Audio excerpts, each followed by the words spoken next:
नमस्कार दोस्तों, my self चंद्र प्रकाश नायक स्वागत करता हूं आप लोगों का हमारे इस YouTube चैनल के ऊपर। सबसे पहले उन सभी दोस्तों का, उन सभी स्टूडेंट्स का स्वागत करना चाहूँगा, धन्यवाद करना चाहूँगा जो हमारे चैनल के साथ कंटिन्यूसली जुड़े हुए हैं और जो फर्स्ट टाइम हमारे चैनल के कांटेक्ट में आ रहे हैं। उन सभी दोस्तों से, स्टूडेंट से रिक्वेस्ट करूँगा कि हमारे चैनल को सब्सक्राइब कर लें और बेल आइकन को प्रेस कर दें ताकि फ्यूचर में आने वाली जितने भी वीडियोज़ हैं उनका नोटिफिकेशन आप लोगों तक जल्द से जल्द पहुंच सके। चलेगा बेटा, आज एक मोस्ट इंपॉर्टेंट टॉपिक आप लोगों के लिए लेकर आया हूं। आज का जो टॉपिक है, आज की जो क्लास है, वो हर स्टूडेंट के लिए इंपॉर्टेंट रहने वाली है।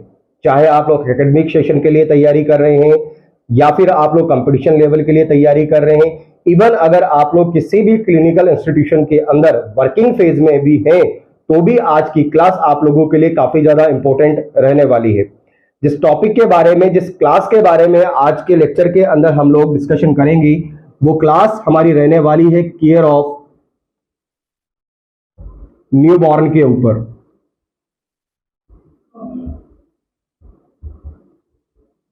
किसके ऊपर रहने वाली है बेटा? Care of newborn. जब बच्चा पैदा होता है, जब बच्चा पैदा होकर बाहर के एनवायरनमेंट के साथ कांटेक्ट में आता है तो बच्चा क्या करता है, अपने आप को एडजस्ट करने की कोशिश करता है कि वो किस तरह से इस एनवायरनमेंट के अंदर एडजस्ट हो पाए, किस तरह से अपने आप को एनवायरनमेंट के अंदर एडजस्ट कर पाए। उस एडजस्टमेंट की कंडीशन को स्टेबल बनाए रखने के लिए as a health care provider आपके कुछ रोल बनते हैं, कुछ इंटरवेंशंस बनते हैं या कुछ प्रकार की केयर या कुछ प्रकार के इंटरवेंशन आपको बच्चे के साथ अप्लाई करने पड़ते हैं। आज की क्लास के अंदर हम लोग उन्हीं इंप्लीमेंट के बारे में देखेंगे कि as a health care provider आपको क्या क्या चीजें बच्चे के अंदर इंप्लीमेंट करनी चाहिए, किस तरह से आप लोग केयर को इंप्लीमेंट कर सकते हैं और इंप्लीमेंट के दौरान अगर बच्चे की कंडीशन के अंदर वेरिएशन अगर आपको देखने को मिलता है तो किस तरह से आप बच्चे की हेल्थ की कंडीशन को डाउन जाने की बजाय धीरे धीरे उसकी हेल्थ कंडीशन को आप लोग इंप्रूव कर सकें। चलिएगा बेटा, क्लास के स्टार्ट करते हैं। केयर ऑफ न्यूबॉर्न के अंदर सबसे पहली अगर हम लोग बात कर लें कि दो तरह की केयर को बच्चे के अंदर परफॉर्म किया जाता है। एक किया जाता है इनिशियल केयर और दूसरा किया जाता है आप लोगों का लेट केयर। या सीधे शब्दों में अगर बात करूं कि न्यूबॉर्न बच्चा जो होता है, उस न्यूबॉर्न बच्चे को दो तरह की केयर हेल्थ केयर प्रोवाइडर के द्वारा, एक नर्स के द्वारा क्या की जाती है, प्रोवाइड करवाई जाती है। एक केयर प्रोवाइड की जाती है जिसे बोला जाता है आप लोगों के इनिशियल केयर और दूसरे टाइप्स ऑफ केयर जो प्रोवाइड की जाती है उसे बोला जाता है आप लोगों के क्या, लेट केयर। लेट केयर या फिर इसे बोला जाता है आप लोगों के क्या, रूटीन केयर। क्या बोला जाता है बेटा? Routine care. तो जब भी हम लोग किसी भी न्यूबॉर्न बेबी को केयर प्रोवाइड करेंगे तो सबसे पहले केयर प्रोवाइड करने की दो फेज होती है। बच्चे को इनिशियल कंडीशन में कौन कौन सी केयर प्रोवाइड करते हैं या किस तरह की केयर प्रोवाइड करते हैं, इन केयर को बोला जाता है आप लोगों की क्या, इनिशियल केयर। उसी तरह से लेट फेज के अंदर या रूटीन फेज के अंदर बच्चों को कौन कौन सी केयर प्रोवाइड की जाती है या किस टाइप की केयर प्रोवाइड की जाती है या किस तरह के अप्रोच प्रोवाइड किए जाते हैं, उन अप्रोचों को, उन रोल को किसके नाम से जाना जाता है, आपके रूटीन केयर या लेट केयर के नाम से जाना जाता है। अब सबसे पहली अगर वन बाय वन अगर हम लोग बात करें तो सबसे पहले हम लोग बात करेंगे बेटा किसके बारे में, इनिशियल केयर के बारे में। किसके बारे में बात करेंगे? इनिशियल केयर के बारे में। अब सबसे पहली बात कर ले कि इनिशियल केयर प्रोवाइड हम लोग करेंगे, जैसे कि हमारा टॉपिक है इनिशियल केयर तो हम लोग प्रोवाइड करेंगे। उससे पहले हमें यह जान लेना जरूरी है कि किस कंडीशन के द्वारा हम लोगों को पता चलेगा कि बच्चे को केयर की नीड है। भाई हम लोग हॉस्पिटल के अंदर काम कर रहे हैं, कम्युनिटी के अंदर काम कर रहे हैं, तो हमें यह चीज पता होनी चाहिए कि सामने वाले को कब केयर की रिक्वायरमेंट होती है या कब केयर की रिक्वायरमेंट है, तभी तो हम लोग क्या करेंगे, उस बच्चे को केयर प्रोवाइड करेंगे। तो इनिशियल केयर के अंदर सबसे पहले आप लोगों को जो ध्यान रखना है वो ध्यान रखना है किसका, इनिशियल असेसमेंट का। इसका बेटा इनिशियल असेसमेंट। चलिएगा इनिशियल असेसमेंट की थोड़ी सी बात कर लें। अब इनिशियल असेसमेंट का मतलब है कि जैसे ही बच्चा न्यूबॉर्न होकर बाहर आया है, जैसे ही बच्चा लेबर की प्रोसेस को क्रॉस कर बाहर आया है, as a health care provider आपको वो कौन सा असेसमेंट सबसे पहले करना है जिससे पता चले कि बच्चे की कंडीशन स्टेबल है या बच्चे का हेल्थ स्टेटस क्या है, अच्छा है। तो उस कंडीशन को या उस असेसमेंट के दौरान या उस दौरान जो असेसमेंट किया जाता है, उस असेसमेंट को बोला जाता है आप लोगों की क्या, इनिशियल असेसमेंट। और न्यूबॉर्न बेबी के अंदर इनिशियल असेसमेंट जो किया जाता है वो किया जाता है बेटा किसका, स्टार्टिंग ऑफ रेस्पिरेशन। किसका किया जाता है बेटा, आपके स्टार्टिंग ऑफ रेस्पिरेशन।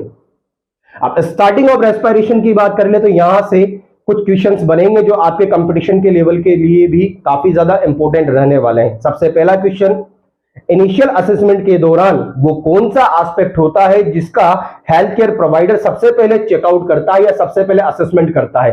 तो as a health care provider आपका ऑप्शन क्या जाएगा बेटा, स्टार्टिंग ऑफ द रेस्पिरेशन। क्या जाएगा, स्टार्टिंग ऑफ द रेस्पिरेशन। अगर न्यूबॉर्न बेबी के अंदर स्टार्टिंग ऑफ द रेस्पिरेशन या इनिशिएशन ऑफ द रेस्पिरेशन की बात कर लें तो नॉर्मली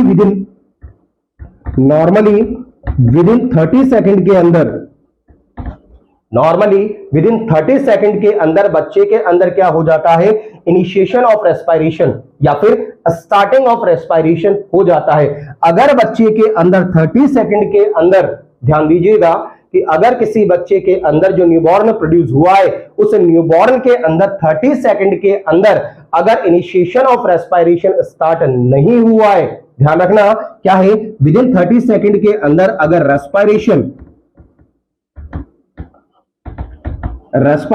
अगर स्टार्ट नहीं हुआ है तो यह कंडीशन इंडिकेट करेगी क्या, बच्चे की एबनॉर्मल कंडीशन को। ये कंडीशन किसको इंडिकेट करेगी कि जो न्यूबॉर्न इस एनवायरनमेंट के अंदर आया है, जो न्यूबॉर्न हमारे सामने आया है, उस न्यूबॉर्न की कंडीशन क्या है, इंप्रूवमेंट की जरूरत है, उसकी कंडीशन स्टेबल नहीं है। तो ध्यान रखिएगा, एक बार फिर से रिवाइज करवा दूं, टॉपिक पढ़ रहे हैं हम लोग care of newborn. Care of newborn के अंदर दो तरह की केयर प्रोवाइड की जाती है, एक इनिशियल केयर प्रोवाइड की जाती है, सेकेंड टाइम केयर प्रोवाइड की जाती है, लेट केयर या फिर रूटीन केयर। अब लेट के इनिशियल केयर के अंदर सबसे पहले किया जाता है इनिशियल असेसमेंट। इनिशियल असेसमेंट जो किया जाता है वो किसके लिए किया जाता है, आपके स्टार्टिंग ऑफ द रेस्पिरेशन, कि बच्चे के अंदर रेस्पिरेशन स्टार्ट हुआ है या रेस्पिरेशन स्टार्ट नहीं हुआ। अगर normally starting of the respiration या normally initiation of the respiration की बात कर लें तो विदिन 30 सेकंड के अंदर बच्चे के अंदर रेस्पिरेशन स्टार्ट हो जाता है। और अगर किसी बच्चे के अंदर 30 सेकंड के अंदर अगर रेस्पिरेशन स्टार्ट नहीं हुआ है तो यह कंडीशन इंडिकेट करती है कि जो न्यूबॉर्न आपके सामने आया है या जो न्यूबॉर्न इस एनवायरनमेंट के अंदर आया है उसकी हेल्थ कंडीशन कौन सी है, एबनॉर्मल कंडीशन है। समझ में आया आप लोगों को? चलेगा बेटा, आगे बात कर लें। अब स्टार्टिंग ऑफ द रेस्पिरेशन की अगर हम लोग बात कर रहे हैं या इनिशिएशन ऑफ द रेस्पिरेशन की अगर हम लोग बात कर रहे हैं तो as a health care provider आपको कैसे पता चलेगा कि बच्चे के अंदर रेस्पिरेशन की प्रोसेस स्टार्ट हुई है या बच्चे के अंदर लंग्स फंक्शनिंग कंडीशन में आए या फिर नहीं आए हैं? तो भाई इनिशिएशन ऑफ द रेस्पिरेशन तो आपको चेक करना है, पर as a health care provider आपको कैसे पता चलेगा कि बच्चे के लंग्स फंक्शनिंग कंडीशन में आए हैं या फिर फंक्शनिंग कंडीशन में नहीं आए? तो बेटा ध्यान रखना, इनिशिएशन ऑफ रेस्पिरेशन या starting of respiration, starting of respiration को चेक करने के लिए या फिर असिस करने के लिए क्या देखा जाता है बेटा, आपके क्राइंग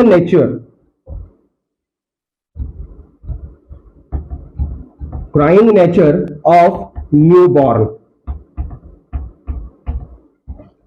इंपॉर्टेंट एस्पेक्ट है, इंपॉर्टेंट क्वेश्चन है, ध्यान रख लीजिएगा कि जब भी आप लोग किसी भी क्लिनिकल इंस्टीट्यूशन के अंदर पीडियाट्रिक वार्ड के अंदर काम कर रहे हैं और जैसे ही न्यूबॉर्न आप लोगों ने रिसीव किया, सबसे पहले चेक डाउन आपको क्या करना है कि बच्चे के अंदर रेस्पिरेशन स्टार्ट हुआ है या रेस्पिरेशन स्टार्ट नहीं हुआ है। अब आप लोग कैसे चेक करेंगे कि बच्चे के अंदर रेस्पिरेशन की प्रोसेस स्टार्ट हुई है या बच्चे के अंदर रेस्पिरेशन की प्रोसेस स्टार्ट नहीं हुई है?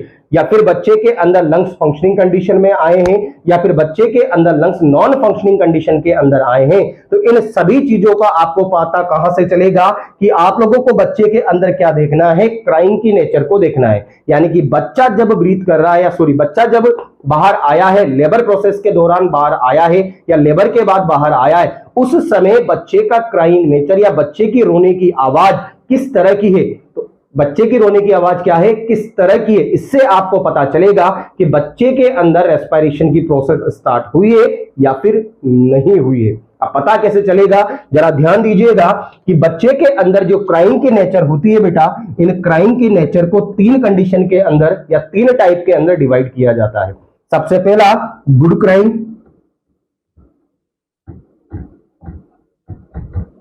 सेकेंड वन होता है poor crying, and third one होता है क्राइंग एब्सेंट। जी हां, बच्चे की जो क्राइंग नेचर होती है, इस क्राइंग नेचर को 3 कैटेगरी के अंदर डिवाइड किया जाता है। सबसे पहला गुड क्राइंग, यानी कि बच्चा जोर जोर से रो रहा है, बिल्कुल उसकी पिंच जो है, यानी कि बात कर लें हाई पिंच क्राई, अगर बात करें सीधी सी,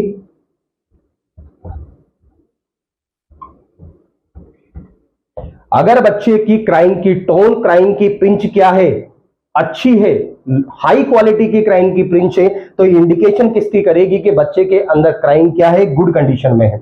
वहीं अगर बात कर लें कि बच्चे के अंदर क्राइंग कौन सी कंडीशन में मिल रहा है आपको, लो पिंच में।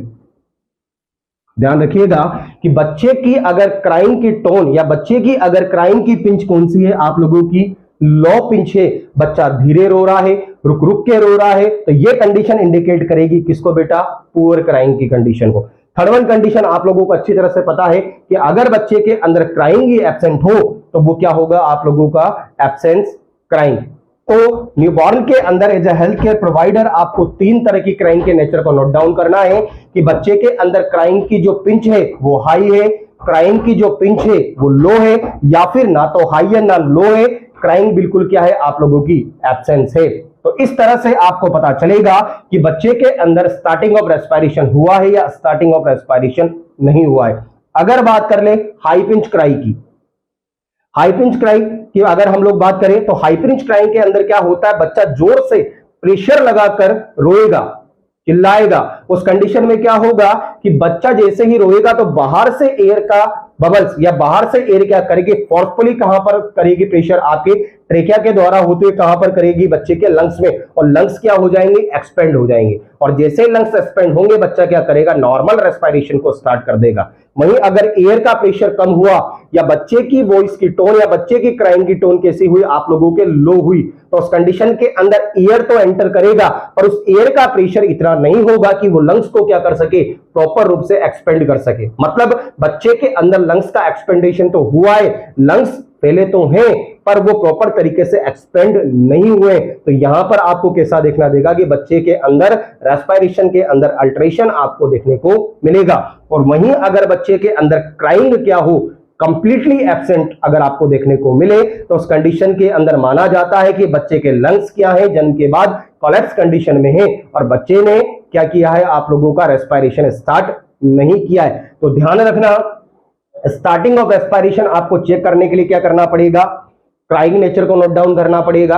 अब क्राइंग नेचर को नोट डाउन करने का मतलब है कि 3 तरह के नेचर आपको क्राइंग का यहां पर देखने को मिलेगा। गुड क्राइंग कंडीशन कैसे पता चलेगा, हाई पिंच क्राई के साथ। Third one poor cry condition कैसे पता चलेगा, लो पिंच क्राई में बच्चा रोएगा, अल्ट्रेशन के साथ बच्चा रोएगा, जिगजैग मैनर में क्या करेगा, बच्चा क्राइंग करेगा। एंड थर्ड वन कंडीशन के अंदर क्या होगा, क्राइंग बिल्कुल एब्सेंट होगा। तो हमें यहां से इन तीनों नेचर से पता चलेगा कि क्या है, क्राइंग अच्छी है, पुअर है, या फिर क्राइंग क्या है, बिल्कुल एब्सेंट है। अब यहां से कंपटीशन एग्जाम के क्वेश्चंस की बात कर ले तो बेटा ध्यान रखना, एक ही क्वेश्चन यहां पर आप लोगों का बनेगा। सबसे पहला क्वेश्चन क्या बनेगा, जरा ध्यान दीजिएगा। क्वेश्चन बनेगा कि बच्चे के अंदर रेस्पिरेशन की प्रोसेस स्टार्ट हुई है या नहीं हुई है। इसको चेक डाउन किसके द्वारा किया जाता है या इसको नोट डाउन किसके द्वारा किया जाता है, या फिर सीधा सा पूछ ले कि रेस्पिरेशन स्टार्टिंग का इंडिकेटर क्या है न्यूबॉर्न बेबी के अंदर, तो आपको क्या ध्यान रखना है, क्राइंग। क्या आंसर जाएगा बेटा आप लोगों का? क्राइम। चलिएगा आगे बात करते हैं क्लास की। चलिएगा अब बात कर लें, यहां पर 3 तरह की कंडीशन हम लोगों को मिलेगी। फर्स्ट वन कंडीशन हमें मिलेगी बेटा क्या? High pinch cry.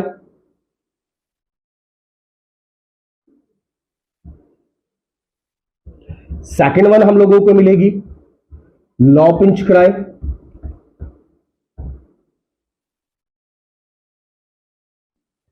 Third one मिलेगी क्राई एब्सेंट। क्राइम के नेचर से हम लोगों ने पता लगाया और पता लगाने के बाद हम लोगों को 3 कैटेगरी के अंदर बच्चे मिले हैं। फर्स्ट वन कैटेगरी के अंदर बच्चे की टोन क्राइम की बहुत हाई है, पिंच बिल्कुल हाई है, मतलब बच्चे की कंडीशन क्या है? हेल्दी कंडीशन है। क्या है? हेल्दी कंडीशन है। वहीं अगर बात कर ले, चाहे लो पिंच क्राई मिले या फिर आपको क्या मिले, बच्चे के अंदर क्राइंग एब्सेंट मिले, ये दोनों ही कंडीशन इंडिकेट करेगी कि बच्चे के अंदर क्या है? एबनॉर्मल कंडीशन में आप लोगों का बच्चा है।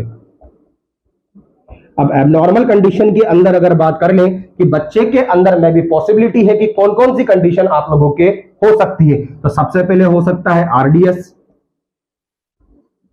क्या हो सकता है? बच्चे के अंदर रेस्पिरेटरी डिस्ट्रेस की कंडीशन आ सकती है, या फिर बच्चे के अंदर हो सकता है बर्थ एस्पेक्सिया।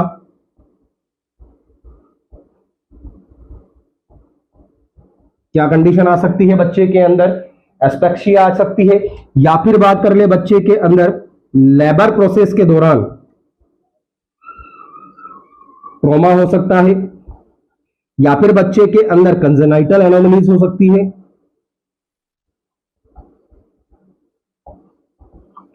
अगर बच्चे के अंदर क्राइंग लो पिंच कंडीशन में है या बच्चे के अंदर क्राइंग अगर एब्सेंस कंडीशन में देखने को मिलती है, तो बच्चे के अंदर क्या क्या नोट डाउन हो सकता है कि हो सकता है बच्चा आरडीएस से सफर कर रहा हो सकता है बच्चा बर्थ एस्पेक्सिया से सफर कर रहा हो, या फिर हो सकता है बच्चा कि लेबर प्रोसेस के दौरान बच्चे के क्या हुआ हो, कहीं ना कहीं ट्रॉमेटिक इंजरी हुई हो, उसकी वजह से बच्चा स्टार्टिंग ऑफ रेस्पिरेशन प्रॉपर तरीके से नहीं कर पाया हो, या फिर इंडिकेशन हो सकता है कि बच्चे के अंदर कोई भी कंजेनाइटल एनोमलीज को डिटेक्ट किया जा सकता है, या फिर बच्चे के अंदर किसी भी तरह की कंजेनाइटल एनोमलीज हो सकती है। अब बात कर लें कि वहीं अगर बच्चे के अंदर हाई पिंच क्राई आपको देखने को मिल रहा है, तो उस कंडीशन के अंदर माना जाता है कि बच्चे की कंडीशन क्या है? हेल्दी कंडीशन में हमारे पास बच्चा है, और इस कंडीशन के अंदर फिर बच्चे को रेफर कर दिया जाता है कहां पर? रूटीन केयर पर। कहां पर? रूटीन केयर के अंदर। अब रूटीन केयर के अंदर काफी सारे केयर आती है, जैसे बाथिंग करवा सकते हैं बच्चे को, केएमसी प्रोवाइड करवा सकते हैं, ब्रेस्ट फीडिंग प्रोवाइड करवा सकते हैं। इन सभी केयर के लिए बच्चे को क्या करवाया जा सकता है? प्रिफर कर सकते हैं, या फिर बच्चे को स्टार्टिंग ऑफ इम्यूनाइजेशन, बच्चे को इम्यूनाइजेशन के लिए क्या कर दिया जाता है? आप लोगों के भेज दिया जाता है। चलिएगा बात करें आगे। अगर बच्चे के अंदर क्या हो आप लोगों का एबनॉर्मल कंडीशन के अंदर अगर रेस्पिरेशन आपको देखने को मिले, तो इस कंडीशन के अंदर ये एक्शन टेकिंग फेज होता है।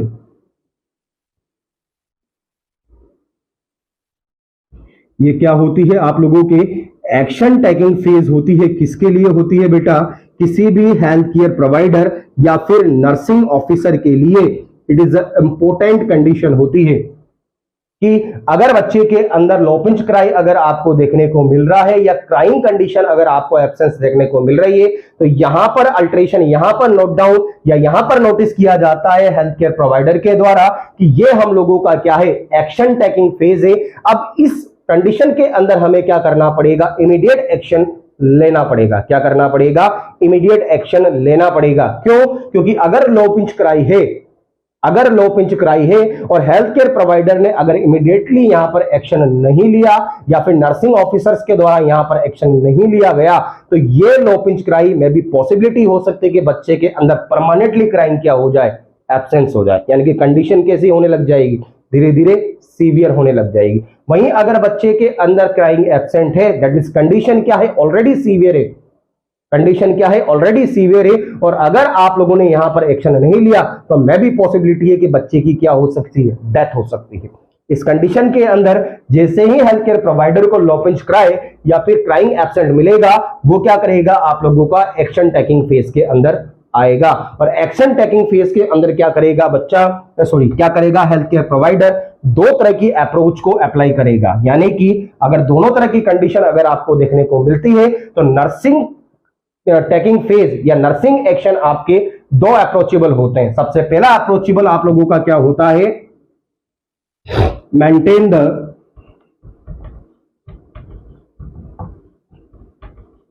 पेटेंसी ऑफ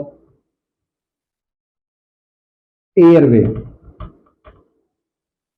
क्या होता है, maintain the patency of airway. And second one क्या होता है, मेंटेन एडिक्वेट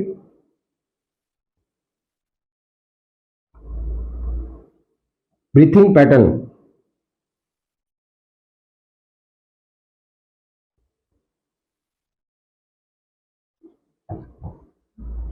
ध्यान रख लीजिएगा कि अगर केयर हम लोग प्रोवाइड कर रहे हैं बच्चे को और बच्चे का असेसमेंट के दौरान हम लोगों को लॉपिंज क्राई अगर देखने को मिलता है या क्राइंग अगर हम लोगों को देखने को मिलती है, तो यहां पर हेल्थ केयर प्रोवाइडर के द्वारा क्या किया जाएगा, दो तरह के अप्रोच पर काम किया जाएगा।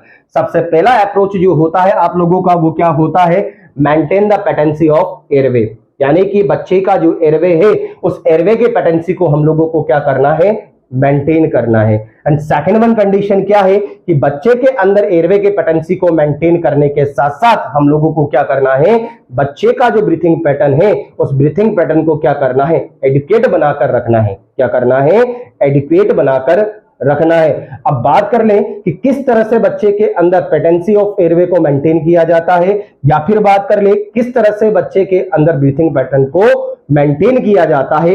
इन दोनों पॉइंटों के ऊपर हम लोग बात करेंगे।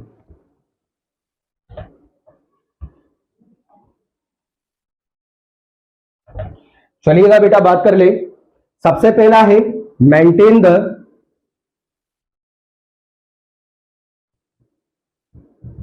पेटेंसी ऑफ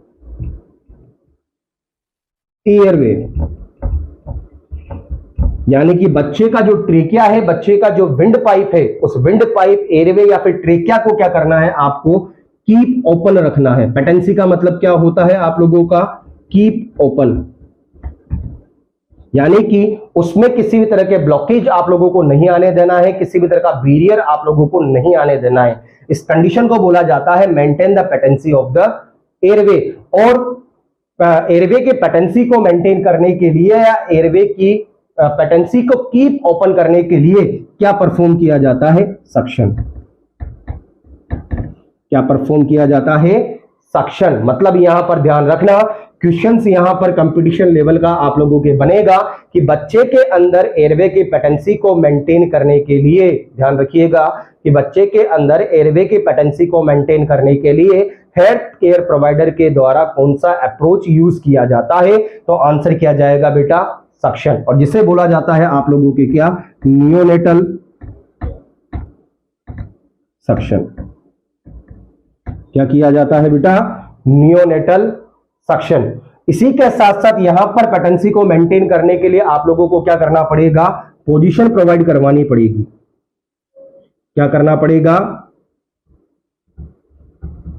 पोजीशन प्रोवाइड करवानी पड़ेगी। किसे, न्यू बॉर्न को। और पोजीशन कौन सी देनी पड़ेगी, हेड लो पोजीशन। कौन सी देनी पड़ेगी बेटा आप लोगों को, हेड लो पोजीशन। यानी कि बच्चे का जो हेड है, बच्चे का जो सिर है, उस सिर को क्या करना पड़ेगा, आप लोगों को हल्का सा नीचे की तरफ टिल करके रखना पड़ेगा। इस पोजीशन को बोला जाता है आप लोगों के क्या, हेड लो पोजीशन। अब बच्चे को हेड लो पोजीशन प्रोवाइड करने का पर्पज क्या होता है, अगर कभी आप लोगों से पूछ ले कि बच्चे के अंदर एयरवे के पेटेंसी को मेंटेन करने के लिए हम लोग क्या कर रहे हैं, हेड लो पोजीशन प्रोवाइड करवा रहे हैं।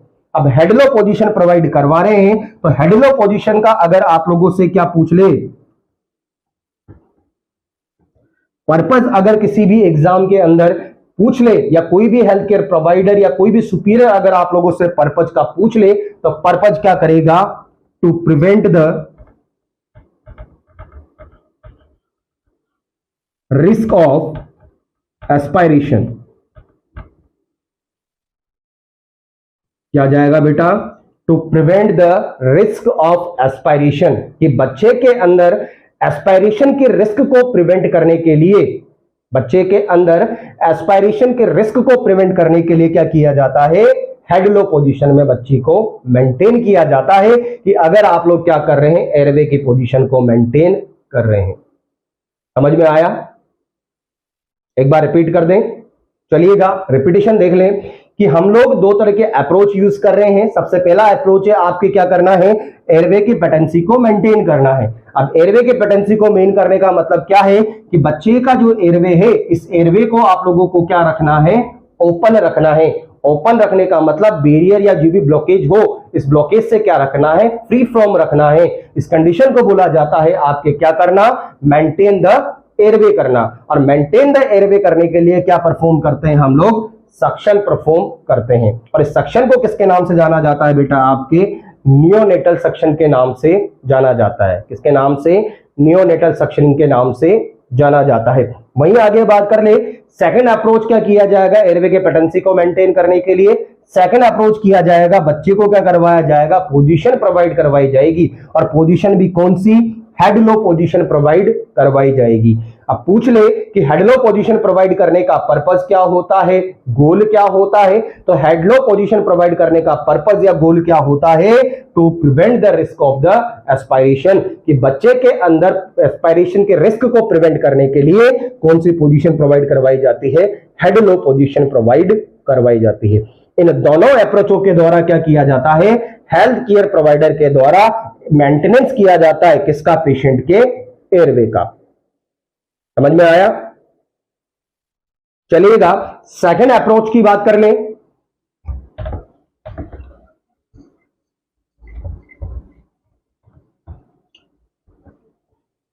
सेकंड अप्रोच की अगर बात कर ले तो सेकंड अप्रोच क्या है, maintain the adequate breathing pattern.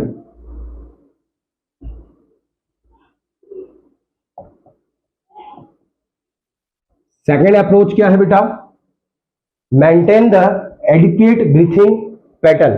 अब एडिक्वेट ब्रीथिंग पैटर्न मेंटेन करने का मतलब क्या होता है कि बच्चे के अंदर अगर मान लें लो पिंच क्राई है, तो मतलब क्या हो गया कि बच्चे के अंदर रेस्पिरेशन जो है वो स्टार्ट तो हुआ है पर प्रॉपर कंडीशन से स्टार्ट नहीं हुआ है। तो as a health care provider हम लोगों को क्या करना पड़ेगा, कुछ ऐसे अप्रोचों का यूज करना पड़ेगा, कुछ ऐसे इंटरवेंशन को यूज करना पड़ेगा जिससे बच्चे के अंदर ब्रीथिंग पैटर्न मेंटेन रहे, जिसके अंदर क्या हो, बच्चे के अंदर ब्रीथिंग पैटर्न क्या हो, मेंटेन रहे, या बच्चे के अंदर ब्रीथिंग एफर्ट क्या हो, मेंटेन रहे। उन एफर्ट को किसके नाम से जाना जाता है आपके, कि आप लोग क्या कर रहे हैं, बच्चे के अंदर ब्रीथिंग पैटर्न को मेंटेन कर रहे हैं, या बच्चे को आप एडिक्वेट ब्रीथिंग पैटर्न के अंदर रख रहे हैं। अब बच्चे को एडिक्वेट ब्रीथिंग पैटर्न को मेंटेन करने के लिए दो तरह के अप्रोचेस यहां पर प्रोवाइड करवाए जाते हैं। सबसे पहला अप्रोच किया जाता है यहां पर क्या करना, स्टिमुलेशन। सबसे पहला अप्रोच क्या किया जाता है बेटा, स्टिमुलेशन। और ऐसे स्टिमुलेशन को बोला जाता है टैक्टाइल स्टिमुलेशन।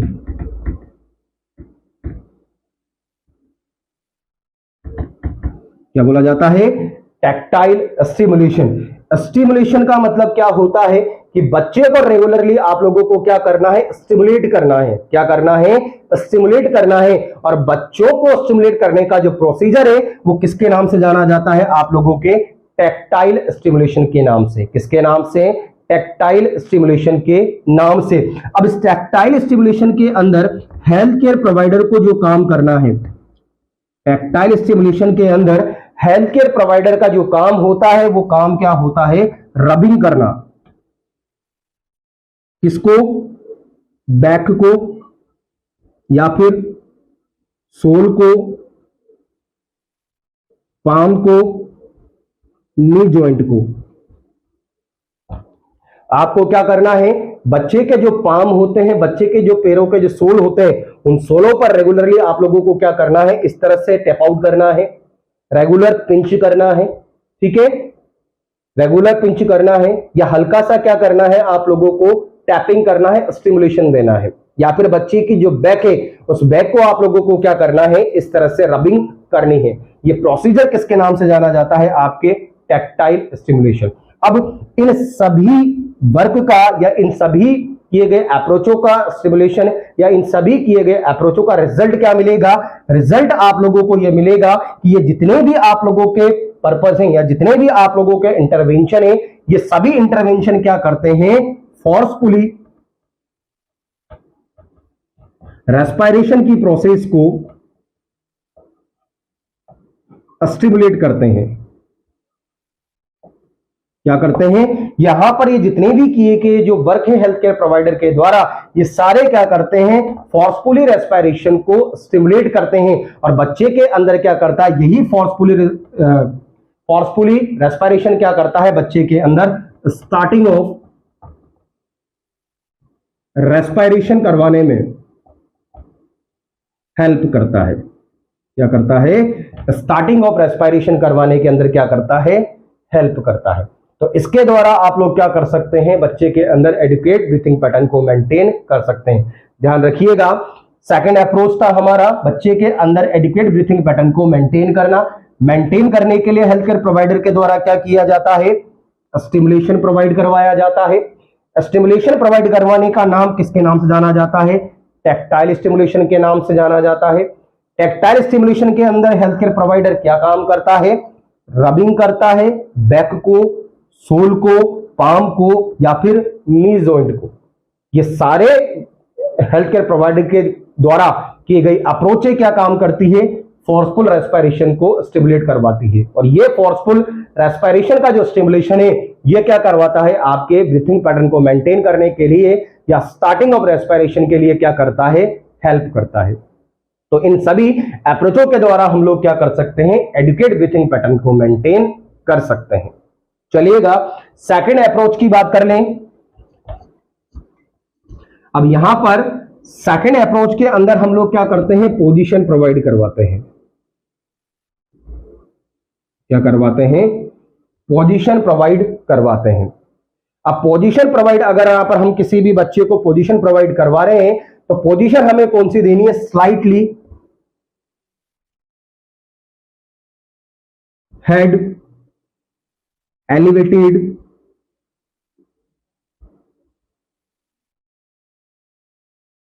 पोजीशन।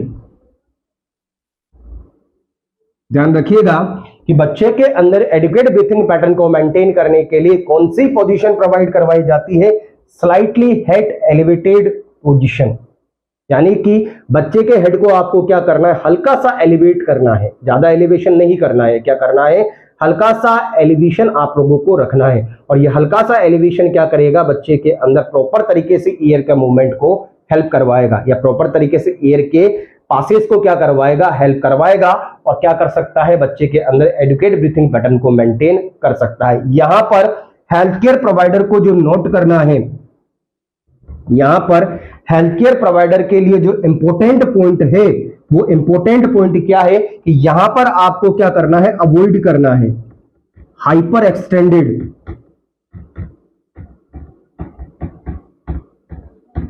नेक। क्या करना है, hyper extended neck and flexed neck, इन दोनों कंडीशन को क्या करना है, आप लोगों को अवॉइड करवाना है।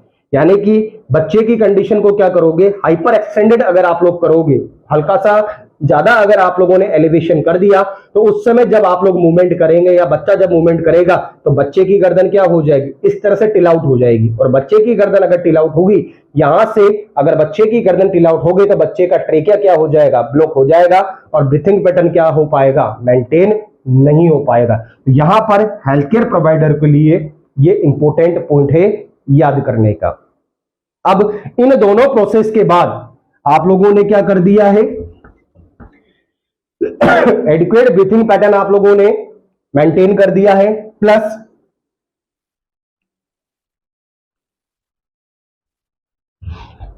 पेटेंसी ऑफ एयरवे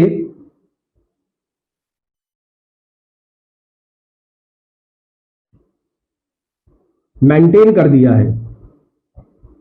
क्या कर दिया है, पेटेंसी ऑफ एयरवे मेंटेन कर दिया है। अब इन दोनों कंडीशन को अप्लाई करने के बाद हेल्थ केयर प्रोवाइडर क्या करेगा, अगेन असिस्ट करेगा, अगेन क्या करेगा, असेसमेंट करेगा। और अगेन असेसमेंट करने के बाद अगर उसको बच्चे की कंडीशन के अंदर क्या देखने को मिलता है, इंप्रूवमेंट देखने को मिलता है, तो इस कंडीशन के अंदर आप लोगों को क्या करना है, इस कंडीशन के अंदर जैसे मान लीजिए दोनों अप्रोचेस आप लोगों ने अप्लाई कर दी, अप्लाई करने के बाद अगेन आप लोगों को क्या करना है, बच्चे का असेसमेंट करना है। बच्चे का असेसमेंट करने के बाद अगर इंप्रूवमेंट देखने को मिलता है किसके अंदर, हेल्थ कंडीशन के अंदर, इंप्रूवमेंट देखने को मिलता है किसके अंदर, हेल्थ कंडीशन के अंदर, तो इस कंडीशन के अंदर जो हेल्थ केयर प्रोवाइडर आपको क्या करना है, एक तो मॉनिटर करना है रेगुलर, क्या करना है, बच्चे को रेगुलरली क्या करना है, मॉनिटर करना है। एंड सेकंड वन आप लोगों को यहां पर क्या करना है, रूटीन केयर, रूटीन केयर क्या करनी है, बच्चे के अंदर अप्लाई करनी है। फर्स्ट वन एस्पेक्ट आपको यह देखने को मिलेगा कि जैसे ही दोनों चीजें आप लोगों ने अप्लाई की, अप्लाई करने के बाद आप लोगों ने असेसमेंट किया, असेसमेंट करने के बाद अगर आपको बच्चे की कंडीशन के अंदर इंप्रूवमेंट देखने को मिल रहा है, तो उस कंडीशन के अंदर आपको क्या करना है, बच्चे को एक तो रेगुलर मॉनिटरिंग पे आप लोगों को रखना है, और उसके साथ साथ बच्चे को क्या करना है, अनदर जो रूटीन केयर है, उन रूटीन केयर के लिए बच्चों को क्या करना है, फॉलो अप करना है, यानी कि उनको क्या करना है, बच्चे के ऊपर अप्लाई करना है। वहीं अगर बात कर ले, वहीं अगर हम लोग बात करें कि आप लोगों ने बच्चे के अंदर एडुकेट ब्रीथिंग पैटर्न को मेंटेन कर दिया है, पेटेंसी ऑफ एयरवे को मेंटेन कर दिया है, मेंटेन करने के बाद हेल्थ केयर प्रोवाइडर ने जैसे ही क्या किया, रीअसेसमेंट किया, और रीअसेसमेंट के दौरान अगर आपको इंप्रूवमेंट देखने को नहीं मिला, अगर आपको इंप्रूवमेंट देखने को नहीं मिला, तो यहां पर आप लोगों को क्या करना है, रिसक्सिटेशन प्रोसीजर अप्लाई करने हैं।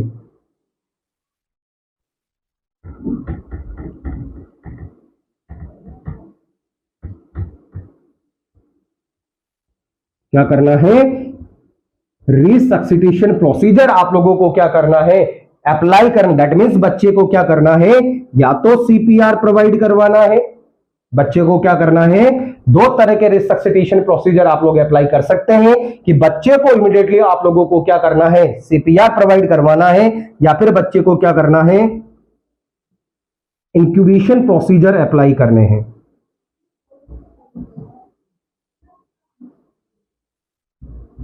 क्या करने हैं, इंक्यूबेशन प्रोसीजर आप लोगों को अप्लाई करने हैं।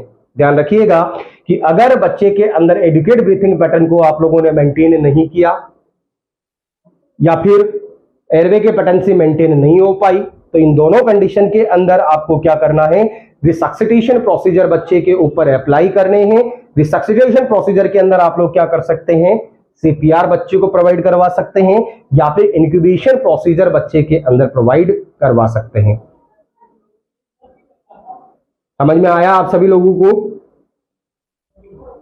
चलिएगा बेटा, एक मोस्ट इंपॉर्टेंट टॉपिक के बारे में हम लोगों ने आज पढ़ा है। उम्मीद करता हूं आज की क्लास आप सभी बच्चों को पसंद आई होगी, सभी बच्चों के लिए यूजफुल रही होगी। तो जिन बच्चों को क्लास पसंद आए वो सभी बच्चे लाइक जरूर कर दें क्लास को, हमारी क्लास को शेयर जरूर कर दें। इसके अलावा ज्यादा से ज्यादा हमारी क्लासेस को आप शेयर करें, ताकि जिस तरह से आप लोग बेनिफिशियल उठा रहे हैं, तो नेक्स्ट बच्चे भी जो हों वो भी हमारी क्लास का यूज ले सके। ठीक है, आगे की बारे में हम लोग पढ़ेंगे नेक्स्ट क्लास के अंदर। जब तक हंसते रहिए, मुस्कुराते रहिए और पढ़ते रहिए। Thank you very much.